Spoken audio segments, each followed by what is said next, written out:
Hi, I'm Joe Orlando and I'm running for Gloucester City Councilor at Large, and I ask for your vote on November 3rd.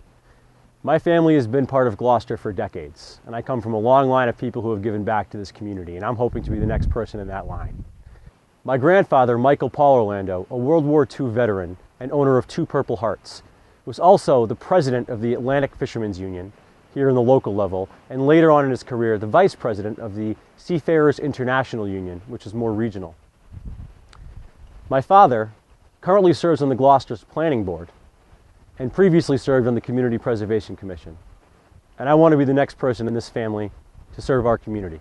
My father, Joseph Orlando Sr., is the proprietor of Orlando & Associates, which has been based here in Gloucester for 35 years. My mother, a first-generation American, was a Gloucester High School graduate, a winner of the prestigious academic award, the Sawyer Medal, and did not speak English until she was 7 years old. I was lucky enough also to graduate from Gloucester High School, where I met my wife, Jamie Aiello. We graduated together from Gloucester High, we graduated together from Endicott College, and then I went on to Massachusetts School of Law. I'm now licensed in the state of Massachusetts and the state of Connecticut to practice. I also serve on a 501c3 nonprofit board called Everyday Heroes, which provides emergency funding for the families of fallen police, fire, EMT, and military officers when they die in the line of duty. My wife, Jamie, and I married in 2009, and we're building a house here in Gloucester which we'll be moving into any day. We want to be here for decades. We want our baby to grow up here because this is home. And that's why I'm running for City Council, because I want this community to be better for us and for Joey. So the following issues are the most important from my perspective.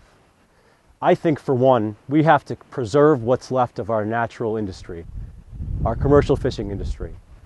For over 300 years, Gloucester families worked in the fishing industry and the industries that were connected to the fishing industry. It was what we had, and it was good. People worked hard, they brought home a good wage, they could afford a home, their families could be here, and their kids went to school here. We also had a strong tourist industry at the same time, which supplemented the economy that the fishing industry gave us. Because when people came to Gloucester, they were coming to see America's oldest fishing village. And we can do that again. We can have both. In order to do so, we have to tell our congressional delegation enough. We need to advocate for ourselves, and we need to hold them accountable. When our senators and our congressmen come to Gloucester and they ask for your support, you say to them, we need your support back. We need to let us go fishing again, and we can do this. We can get this industry back, and I'm going to stand in and I'm going to fight for you. By that token, we still have to prepare ourselves for what happens if we can't recover from the awful demise of our fishing industry. We have to find ways to supplement our economy on a city level. We have to support tourism. We need more tourism infrastructure, and we have to invest in that. We need downtown public bathrooms. We need downtown parking.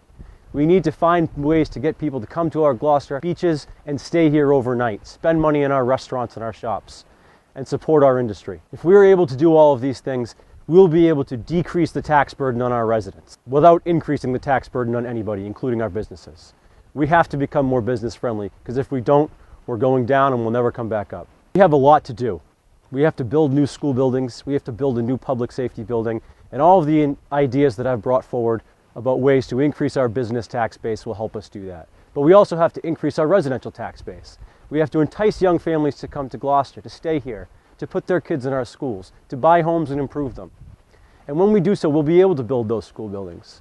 But we also have to tell our school administration that they cannot be taking the lion's share of our budget anymore. The money has to go back to the teachers and the classrooms and the school buildings, because you can't have a solid education without learning in a solid building.